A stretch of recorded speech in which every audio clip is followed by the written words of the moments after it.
Assalamualaikum warahmatullahi wabarakatuh. Kami dari kelompok 6 ingin mempresentasikan mengenai Adidas, yaitu Impossible is Nothing. Berikut anggotanya saya sendiri, yaitu ada Yustiara, kemudian ada Tresya, kemudian ada Farah, kemudian ada Kansa, Apriliani, dan Kavi. Berikut presentasinya. Pertama, yaitu pengertian tagline. Tagline itu bisa diartikan sebagai sebuah frasa yang dapat mengkomunikasikan pesan dari sebuah brand secara ringkas, menarik, dan mudah diingat. Tagline ini hadir bersama dengan logo produk dan digunakan untuk membedakan produk yang dipasarkan dengan produk dari perusahaan lain. Kemudian ada ciri-ciri tagline. Secara umum, di antaranya itu tagline sebagai perwakilan dari sebuah merek atau brand yang tahu sebagai pembeda merek. Yang kedua sebagai frasa, biasanya juga pendek, ringkas, dan mudah diingat. Yang ketiga, umumnya itu panjang tagline terdiri 3 kata dan tidak lebih dari 8 kata. Jadi harus dibuat secara ringkas dan padat. Terakhir, tagline itu harus mudah diingat, jadi konsumen dapat mengaitkan produk dengan mereknya dengan mudah. Kemudian ada hal penting yang harus diperhatikan sebelum menyusun tagline. Yang pertama, menciptakan logo menarik, menunjukkan keunggulan, terus pilih kata yang sederhana, penggunaan kata humor, masukkan unsur kreativitas, mengutamakan kejujuran, tidak hanya didengar tapi juga bisa dipahami. Selanjutnya yaitu fungsi tagline. Fungsi tagline adalah untuk meningkatkan brand awareness serta mempengaruhi keputusan calon konsumen untuk membeli produk yang ditawarkan oleh perusahaan. Tapi, ternyata tidak hanya sampai di situ. Tagline juga memiliki fungsi yang lain yang tidak kalah pentingnya. Di antaranya yaitu, yang pertama, dapat meningkatkan identitas suatu bisnis. Tagline adalah salah satu cara yang dapat digunakan untuk memperkuat identitas suatu brand. Adanya tagline akan meningkatkan kesadaran terhadap sebuah merek atau brand sebuah perusahaan. Yang kedua, mempresentasikan visi dan misi sebuah bisnis. Penggunaan tagline juga dapat menjadi cara yang tepat untuk mempresentasikan visi dan misi perusahaan secara langsung melalui frasa yang singkat. Yang ketiga, membedakan dengan kompetitor. Tagline juga berfungsi sebagai pembeda atau pembanding dengan pesaing yang ada di pasar yang sama. Maksudnya, tagline yang mudah diingat dan unik akan lebih mudah dipadukan dengan produk yang akan dibuat oleh perusahaan. Yang keempat ada positioning market size. Fungsi terakhir adalah yang berkaitan dengan positioning market size perusahaan yang akan memudahkan konsumen untuk mengingat brand perusahaan saat membeli produk dari perusahaan tersebut. Selanjutnya yaitu jenis-jenis tagline. Yang pertama, tagline deskriptif. Tagline deskriptif merupakan suatu tagline yang berbentuk penjelasan untuk suatu produk. Biasanya penjelasan ini berupa keunikan atau kelebihan produk tersebut. Misalnya, Save Money Life Better dari Walmart atau tagline mirip TEBS, yaitu Tea with Soda. Yang kedua, tagline imperatif. Tagline imperatif adalah tagline yang cenderung untuk mengajak seseorang untuk melakukan suatu aksi yang berhubungan dengan produk atau jasa dari bisnis tersebut. Salah satunya adalah LA like enjoy aja atau santai, ada sarankan. Yang ketiga, tagline superlatif. Tagline yang satu ini merupakan jenis tagline yang menyebutkan keunggulan dari suatu bisnis dengan lebih menantang dan berani. Tagline superlatif mempunyai berbagai unsur penegasan dan membuatnya terlihat lebih provokatif seperti semakin di depan dari Yamaha atau jelas lebih enak dari kapal api. Yang keempat, tagline spesifik. Jenis selanjutnya adalah tagline spesifik. Penggunaan tagline ini akan menimbulkan kesan bahwa brand tersebut yang paling unggul di antara para kompetitor lainnya. Contohnya adalah apapun makanannya, minumnya teh botol sosro. Dari teh botol sosro atau relaksa dengan permen wangi, ya relaksa. Yang kelima, tagline provokatif. Jenis tagline provokatif mempunyai unsur tantangan atau ajakan yang akan memancing logika serta emosi publik. Tidak jarang, pada beberapa tagline provokatif akan menggunakan tanya di akhir tagline-nya. Contohnya yang paling sederhana dari tagline ini ada Impossible is Nothing, milik Adidas, atau orang pintar minumnya tolak angin. Selanjutnya ada tips membuat tagline. Yang pertama singkat dan jelas, yang kedua bersifat persuasif, yang ketiga tidak plagiat tagline produk lain, yang keempat menonjolkan keunggulan dan tujuan, yang kelima menggunakan logo sebagai pelengkap, selanjutnya melakukan brainstorm, dan yang terakhir memicu perasaan tertentu.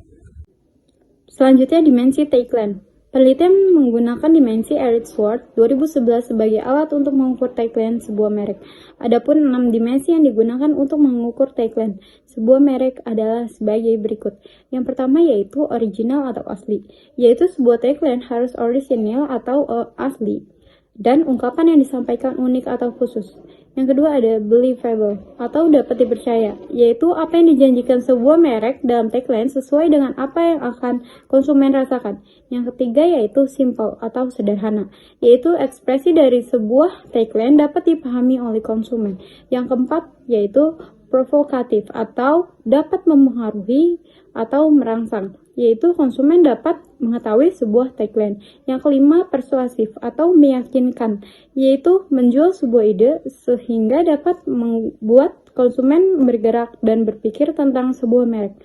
Yang terakhir yaitu memorable atau mudah diingat, yaitu membuat kesan atau pengaruh yang abadi atau lama. Selanjutnya yaitu ada makna dari tagline Adidas. Tagline Impossible is Nothing milik Adidas memiliki makna bahwa tidak ada yang tidak mungkin jika kita mau berusaha. Tagline ini menginspirasi orang-orang untuk tidak menyerah pada impian mereka. Bahkan jika impian itu tampak mustahil untuk dicapai, Adidas menggunakan tagline ini untuk menunjukkan bahwa produk-produknya dapat membantu orang-orang untuk mencapai impian mereka. Produk-produk Adidas dirancang untuk meningkatkan kinerja dan memberikan kenyamanan, sehingga orang-orang dapat lebih baik dalam olahraga yang mereka sukai. Tagline Impossible is Nothing juga dapat diartikan sebagai pesan positif untuk hidup. Tagline ini mengajarkan kita untuk tidak takut untuk mencoba hal-hal baru dan untuk tidak menyerah pada tantangan. Tagline ini juga mengingatkan kita bahwa kita semua memiliki potensi untuk mencapai hal-hal yang besar. Selain itu, tagline Impossible is Nothing adalah pengingat bahwa kita semua memiliki kekuatan untuk mencapai apapun yang kita inginkan jika kita mau berusaha. Tagline ini adalah pesan positif yang dapat membantu kita untuk menjalankan hidup yang lebih baik. Assalamualaikum warahmatullahi wabarakatuh. Perkenalkan saya Muhammad Syarul Kafi Adam. Di sini saya akan menjelaskan tentang sejarah Adidas. Adidas didirikan oleh Adolf Dassler yang membuat sepatu di ruang cuci atau ruang cuci ibunya di Herzogenaurach di Jerman pada setelah Perang Dunia Pertama. Pada Juli 1924, kakak laki-lakinya Rudolf bergabung dengan bisnis tersebut yang kemudian lahirlah Dassler Brothers pabrik sepatu. Dassler membantu dalam pengembangan sepatu lari berpaku atau spike untuk beberapa pertandingan atletik. Kedua Dassler bersaudara bergabung dengan NSDAP pada Mei 1933 dan menjadi anggota Korps Motor Sosialis Nasional. Lalu selanjutnya saya akan menjelaskan tentang brand Adidas. Pada tahun 1948, terjadi konflik antara persaudaraan Dassler yang berakibatkan perpecahan dalam perusahaan mereka. Pada tahun 1949, Adi Dassler menjalankan perusahaannya sendiri dan terbentuklah perusahaan Adidas yang berasal dari namanya yaitu Adi dan dikombinasikan dengan nama belakangnya yaitu Dassler. Ia membuat logo 3 strip pada sepatu yang dibuatnya dengan tujuan sebagai lambang atau sebagai ikonik pada produk tersebut. Nah, yang selanjutnya ada produk unggulan Adidas. Yang pertama ada Adidas Original. Jadi Adidas Original ini produk yang ditujukan berupa pakaian, sepatu, dan aksesoris olahraga untuk pria, wanita, dan anak-anak. Yang kedua ada Adidas Neo. Adidas Neo ini dikenal yang memiliki ciri khas seperti warna hitam, putih, dan abu-abu, disertakan 3 garis strip dengan 3 warna tersebut.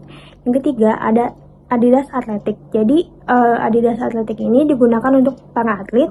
Yang keempat ada Adidas Stella McCartney, yaitu digunakan untuk jogging.